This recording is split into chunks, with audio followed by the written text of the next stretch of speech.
Welcome back to the Corn and the Seed podcast. Today we're talking a planting season update with a few of our sales guys from different parts of the territory. They're not just out there calling on growers though; these guys are also farming in the same conditions. So this is a real on-the-ground perspective. We're going to get into the planting progress, field conditions, and what they're keeping an eye on right now. First off on the list, we're going to have Brad Grandgeorge. Brad Grandgeorge covers central Iowa, north central Iowa. We got a good pocket of guys right there that are backed up next to each other there. But at any rate, welcome. How you doing? What are you doing right now? I heard some beeping. Yeah, going back and forth, and no, things are going good. We're out here making progress planting, living on energy drinks and high dollar diesel fuel. So just going back and forth, putting some Cornelius seed in the ground. That's awesome. That's definitely true on all of that. Definitely wish the diesel prices were a little bit better than they were, but I think it makes this conversation that much more important is because we've had uh, weather all over the place. Variable is going to be the name of the a game this year again. For me right now, I woke up in the Quad Cities. It was wet, and don't see a whole lot of guys moving over here where I'm at. You obviously are. Central Iowa tends to set a pretty high bar for planting progress. Are you guys moving fast? Are conditions making you pick spots? What's it like for you? What county are you in, and what's it like for you right now? So I live in between Eagle Grove and Clarion. I'm Wright County, Iowa, so about an hour and a half straight north of Des Moines. For those of you that aren't very familiar with Iowa, my district goes from, I would say, Interstate 35 to the west over towards the Storm Lake, Pocahontas area. As we went west this year, it was a lot drier. Those guys were hammering corn and field work out way before us here in Wright County had even started. So I got a few plots in before I even fired my tractor up over west. But it was wet for us to start with, and there were some guys that went early. Conditions weren't ideal, but they were working, and there were some guys that decided to wait and some guys that pushed it hard. So it was just kind of a hit and miss on what you actually saw out there. The planting progress stuff is always tough to gauge because, especially right now in the year, like you said, that there will be guys way ahead and not. The last report I saw for Iowa, I think it said we were just slightly behind schedule in terms of percentage done compared to other years, the average. What would you say if you had to guess, kind of based off what you're seeing and the growers you're talking to? I would say we're probably 70% done with corn, and I would say put it probably 40% done with beans May 5th here. I suppose you're putting corn in right now. I am. I was one of the guys that decided to kind of take things a little bit slower with the ground conditions. I don't know if my all my years in seed has made me a little bit more cautious, so to speak, than some of my neighbors that way. But I decided to wait, so I'm just kind of getting a really good start on corn now. So Craig, our agronomist, always says the reason why he likes early planted soybeans and just going ahead with those first is it keeps his butt out of the corn planter whenever he doesn't need to be in it, right? no, exactly. And So you mentioned getting some plots in early before even you had your stuff out going. We just recently had a frost warning here in our neck of the woods, and I know that it's been cool enough that the emergence for it's going to be slower to germ right now. Have you seen anything that's gone in already breaking out of the ground for you? yeah, we got some earlier planted corn. I'd call it around the, oh shoot, it was probably the 18th through the 20th of April that's coming up out of the ground now. What We've seen some. what's that first stand emergence telling you? You seen any concerns with it? Just the climate we've had, or Overall, just looking from the road, like I say, I'm driving field to field in my tractor cab too, but from the road, it looks like it's coming up pretty good. I did talk to a guy the other day, and he said that he was experiencing some crusting issues on some ground that he got into, maybe a little too wet, and now is a little bit worried about his stand. No rain in the forecast. I don't think that soil is probably going to loosen up for him anytime soon, so it'll be interesting to see how that shakes out. that kind of leads me well to the next kind of question I wanted to ask you was, uh, I'm not implying he did anything wrong because folks will go when they can go. Hindsight is 2020. Exactly, but if you perfect hindsight is 2020. What's one thing that you'd say better operators in your area are doing well this spring? I think the guys that are going, they're being a little bit more choosy about what fields they go. We're pretty prominent here for prairie pothole soils in the Des Moines lobe here. You just got to pick and choose where you're going. We got a couple of areas that are always typically faster. In our area, we always joke there's a town called Duncombe in between Webster City and Fort Dodge, and we call that the Duncombe 500. It just, no matter what you do, the ground seems to go a little bit better over there, and they can get things done a heck of a lot faster than some of the other wetter soils in our area. And that's why, because that's I think that there's obviously we're nearing the end of the first week of May, but there's still some time left on the calendar, and I think ISU studies show that obviously corn yield starts depleting after you get to the middle of May. And last year, if we learn anything, is that the country can put in a record crop in a very short window when everything's right. I guess last one I had here for you on that is, given the start you guys have, sounds like things are going pretty smooth overall. What's one practical piece of advice you've got for folks over the next couple weeks as they finish up and as they start scouting and looking at emergence? No, I think the biggest thing is get your crop in and then go start looking at fields, looking at stands. I just talked to a buddy of mine. They had just put precision updates on their planter, and the guy told them that it was calibrated for depth and everything. And now they're going back and finding out maybe it was a little shallower than they thought. So just trying to find out if there was any planting issues. Some you can fix. Hey, my row shutoffs weren't working right. I've got some gaps out there. Okay, go spike them in. I planted my corn a little too shallow. It's a little too late for that one. But like I say, it's early enough that there's some things we can fix, some things we can't, but going out and actually looking as things come up. Some people are doing emergence and flag testing. You can do some of those types of things, but nothing beats getting out in your field and actually looking at how that crop's coming up. Oh, absolutely. Take notes and get ready for you just take notes and keep track of what's going on, and maybe see if there's something you need to take care of. I lied earlier when I said that was my last one, because when you said precision, it reminded me of another thing that I wanted to ask you was, what's one thing that you wish every grower would check on their planter before they start? I don't know if there's just one thing. I mean, Oh, it's just unfair making because sure there's a lot of things. make sure everything's in good working order. Fire it up. Don't be afraid to test fire it in the yard and make sure seed's going to come out of it and that you're not going to have any problems before you go to the field. But everybody's planter's a little different. Some guys are using factory OEM stuff, which is great. Some guys have all the bells and whistles. It's just a matter of making sure everything that you have works. Yep. Nope, that is, there could be a long laundry list of things, and I think the point on that is just get it out and give it a trial run, right? But that is, you got a couple more of these to check in on, and I just wanted to get your perspective. So I appreciate you being available, and I'm sure you have a headset on. You probably got a self-driving Tesla out in the field right now. Yeah, I think it's a little more expensive than a self-driving Tesla, but yeah, I got the old headset on and just going back and forth. So it's always good to talk to somebody, break up the time. No, So. I bet. So that's awesome. Hey, happy planting. Stay safe, and we'll catch up and we'll get an update here soon, I'm sure. Sounds great, Juan, and to all the growers out there that are still planting, stay safe out there yourself. Excellent. Thanks, Brad. All right, next up, we've got Joe Brott from Southwest Wisconsin. Joe, thank you for making yourself available this morning. I know you guys are out busy doing a lot of stuff in your neck of the woods. How are things looking for you?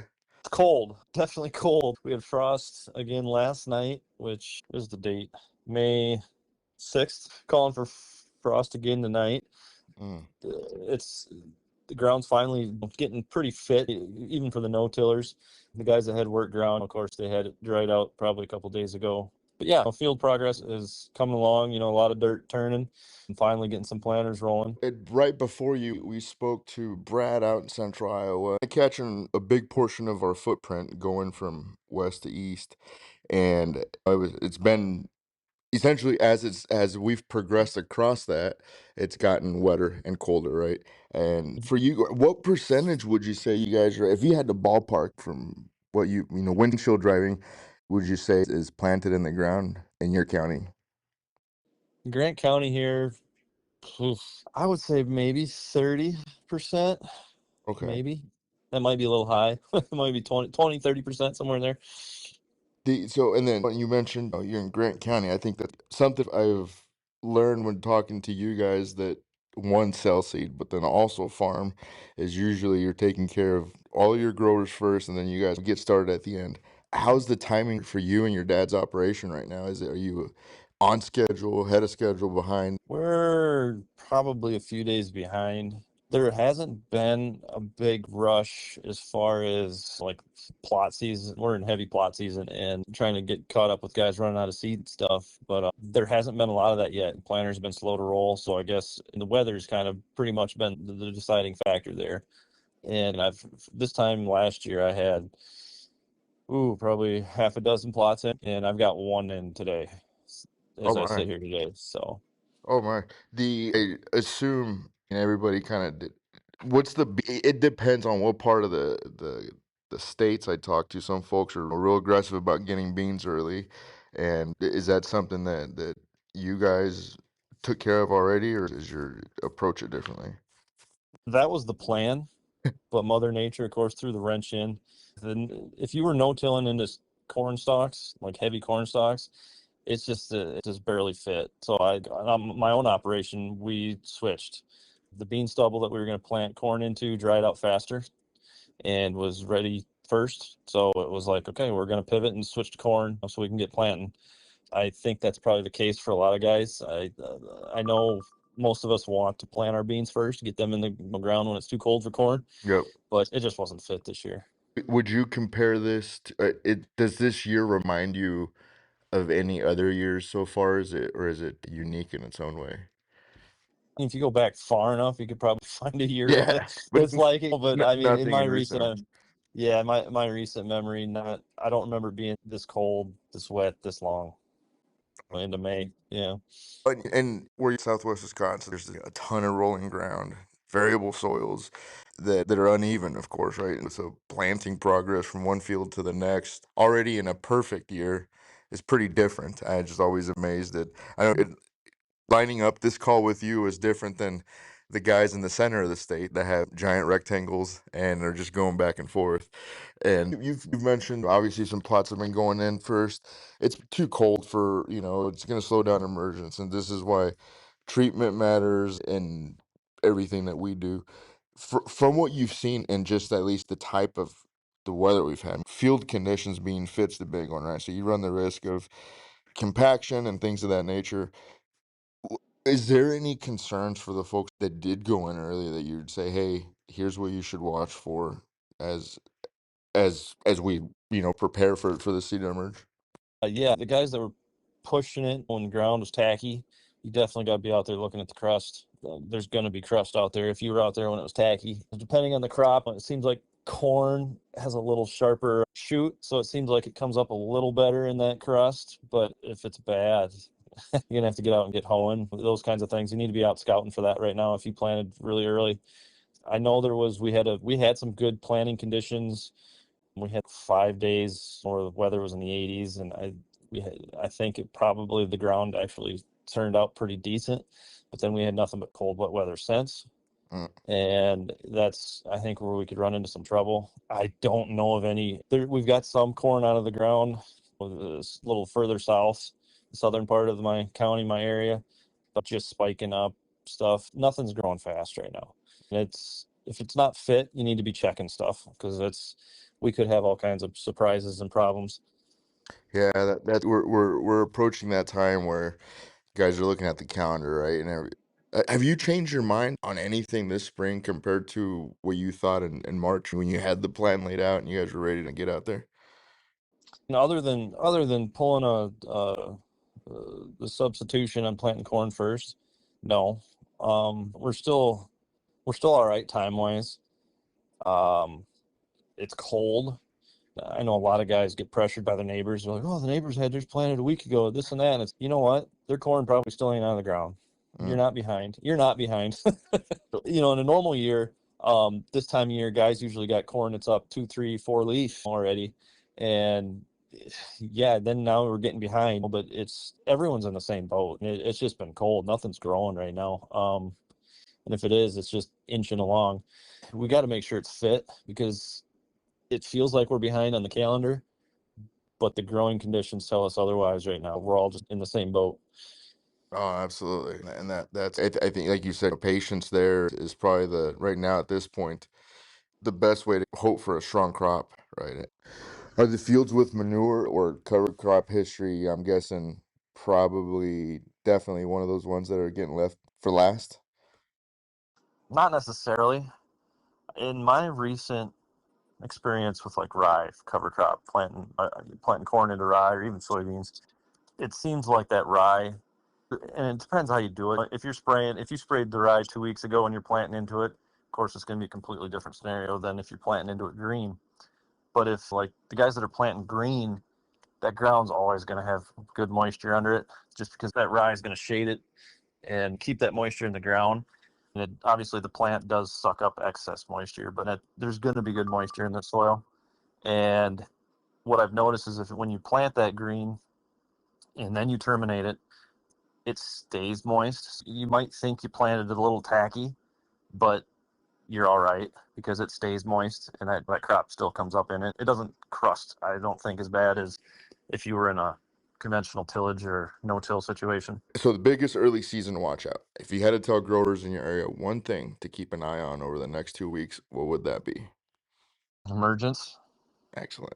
Now, what are good operators doing right this spring? I think they're picking their windows correctly. Right now, it's planting condition is going to rule the season. You planted too wet, you're going to pay for it. If some of these beans that are emerging are probably going to get nipped with frost. So the guys that pick their planting windows right are going to come way ahead this year. You got that. And then what's one agronomy lesson that this spring is reminding people of? I think we've been spoiled the last few years planting into 70-degree soils. It seems like it warmed up really early. We've had really early springs. I think we're going to get a lesson here. Mother Nature's kind of come back and said, hey, do you guys remember what it's like when it's cold? So that's so true. And we know if last year taught us anything, the Midwest can put in a big crop in 1 week when the window's right too, right? Folks definitely don't forget that. And we've also been spoiled with when the soil temperatures warm up, it seems like we have a whole lot less seedling diseases. And I think that we've been cold wet on then seed treatments and seedling diseases, and all of those I think are going to be very prevalent this year. You're going to be able to see differences this year. Where past years, guys that were planting untreated beans, they said, well, there's absolutely no difference between that and my treated beans. This year, I got a feeling you're going to see some pretty good results on seed treatment. You're absolutely right. The story of last year at the end of the year was whether you applied fungicide or not. And then this year we're starting off with how successful is that first start? And then the last one to close it off with here is what's the general mood for folks in your area right now? When they're not shivering, we know we need to be going, but at the same time, it's just I've been surprised at how relaxed the guys have been because they know it's not fit, and that part surprises me. I thought there'd be a lot more gung-ho, pushing it, chomping at the bit. But obviously, if you're running 10,000 acres, you are that way because you got to go. But in my area, we still have a lot of smaller, couple 100-acre farms. And those guys, surprisingly, have been pretty patient. Oh, that's awesome. You live and learn, right? So I think really bottom line first of all, thank you because it's an awesome update. It's really neat to hear just in the last 12 hours from talking to you guys is bright and sunny to cold, and we're not that many hours apart between you guys either. Really, at the end, is I see is local conditions matter, and growers are going to need to keep watching emergence, stand uniformity, and at the end of the day, just field fitness is the name of the game right now. Yep. That is all I had there, Joe. Thank you so much, and I'm looking forward to check back in as the season moves along to see what else you got out there. I know you do a lot of other stuff with and taking a look at some biologicals, so it'll be neat to pick your brain on that. Yeah, and it's this year. I went ahead and I used Pivot Bio G3 on all the corn, and then we're going to tried Meristem's new Max Stack this year.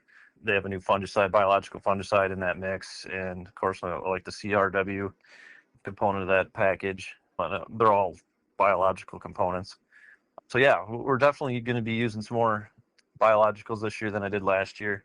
Hoping to see some good results. I had great results last year. I had one of the biggest crops I ever had last year, and that was one of my biggest changes last year. Was we went pretty heavy with the microbial population, changing the microbial population and introducing some biologicals.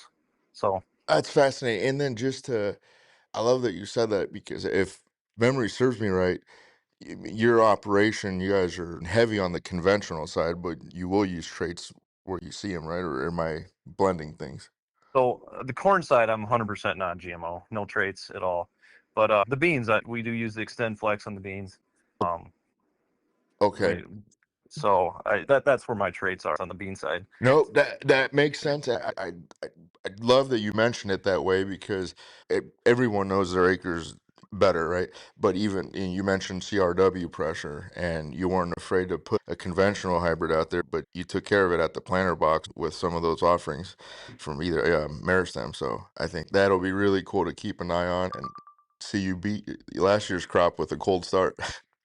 Well, yeah, unfortunately, my better ground this year is not corn, so it'll be a challenge. I'm gonna honestly challenge it, and if I beat yields last year, that's gonna be pretty mind blowing, because the kind of ground I've got the corn going on this year is not A+ ground. Take good notes, right? You'll be challenging it, and you'll be pushing it though too. So that's awesome. With you guys that farm, is just really able to test stuff on your own acres, and then also talk to growers about it. So awesome. I know you've got a busy morning. I know it's cold, and you're probably going to go throw on another layer. So I appreciate you hopping on, and we'll look forward to the next one. All right, joining me on this next one is we got Mike Lund out of, I would say, extreme West Iowa. Mike, what county do you farm in? Pot County and Shelby County. Awesome. Thank you. Hey, I know you're wrapping up the day and you got a lot going on. We just wanted a quick update from the field out there. How's planting going for you? What are you putting in the ground, and what are you seeing? Conditions are good. A lot of planters going. Everybody's running here. We've had some good conditions here now for the last few days. I myself got the corn done. Just getting a good start on beans here. I'm planting the 2424 enlist beans. Like I said, I got about, I don't know, just a good start on them here. Today, weather-wise, not sunny or anything like that, but boy, everybody in the country is running right now. So I'm out here and on the Quad Cities, right? So other side of the state, and we got some pretty good showers last night. We woke up to some wet ground, and when I drove up to the office north, there was no equipment going, and so I think a little bit of wind has helped dry some up for us. But same thing, it's cloudy. That on my drive home this evening, I saw some equipment out there. I talked to Brad Grand George out of the center of the state. He kind of had the same thing too. He said a lot of guys finished earlier. Some people are going full bore. They have beautiful weather. If you had to throw a percentage of how many folks are done out there, what would you say? Ballpark. Done in my area, oh boy, maybe 5%. Honestly, wow. Yeah. There's corn wise, I would say we're probably, we got to be 85% done with corn around here for the most part. Beans, boy, it's kind of hit and miss, but I'd say maybe 50 to 60% done with beans probably around this area. Okay, you guys got a lot further ahead than we are, and that your side of the states kind of can have some variability too. You guys do have hills. You got the Loess Hills. But lighter soils, some cattle and some manure ground.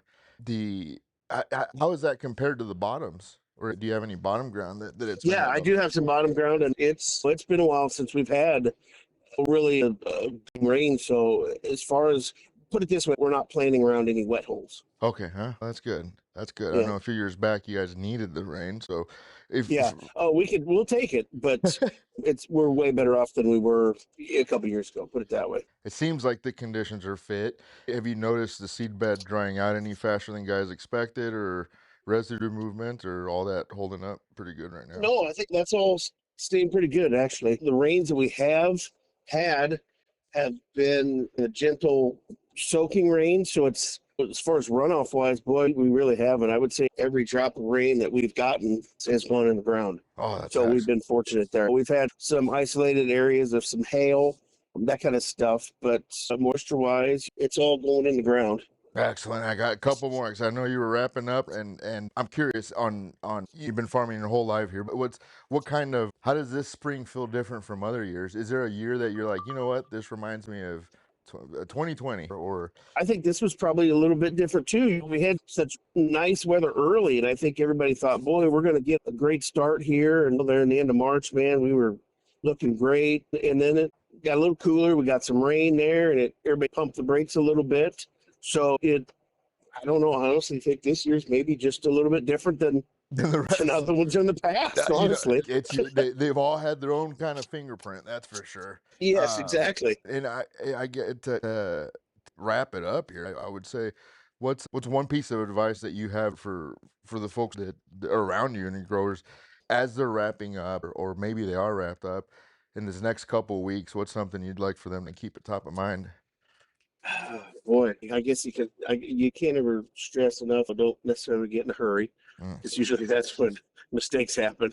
So there's always tomorrow. I guess that'd probably be my advice. So some guys think, oh man, we're losing, we're behind, and you know how it works. Get in a hurry. That's when things happen. So if you got to pump the brakes a little, just do it, and you can always get her done tomorrow. Oh, I love that. We're not past the middle of May yet, so corn still has its potential, and you're gonna pay a lot more rushing through it than waiting a day. Is Yep. kind of what I've heard Craig say before. I lied to you earlier when I said wrapping it up. I do have one more here. What's one decision that you've made this spring that you're glad you made? Oh boy, one decision I'm glad. And a quick example on that, how it came up was Brad earlier goes, boy, he was really happy he filled up on diesel last year, 5,000 gallons, and then contracted some, not knowing what was going to come down the pipeline. And I didn't. So well, good for Brad. It's not a laughing matter by any means. I'm not, but I'm also kind of, in a way, glad you said that, because I know there's a lot of guys that when they'll hear that, he's just sitting there almost biting your lip, you know. And then so definitely the last one I had for sure now is there anything that you change your mind on this spring compared to what you were thinking in March? No, The honestly, plan stay to go. That's Yep. Kept acres the same, population on the corn, beans the same, herbicide program the same. So no, I whatever I thought I was going to do or had planned on doing, I just followed through with that and stuck to it. excellent. I'm trying to get the saying to catch on, is to plan your plant and plant to your plan. It's a tongue twister, and I don't think I'm getting it to stick, but you just made me think about that. But Well, that's good. Mike, that's all I had. I really, really appreciate you doing that. I know you're planting tonight. You're gonna go haul some alfalfa. You're going to Nebraska tomorrow. You're everywhere. Thank you. And, it's late in the evening, and I really appreciate it. And kind of look forward to connecting on another season update as you go out there and kind of talk about what you're seeing in the field. Absolutely. Cool. Hey, until the next one, and happy travels. I appreciate you hopping on, folks. If you are not following us, go ahead and subscribe so you can be updated when we do another planting season update. All right, folks, thanks for tuning in, and we'll look forward to the next one.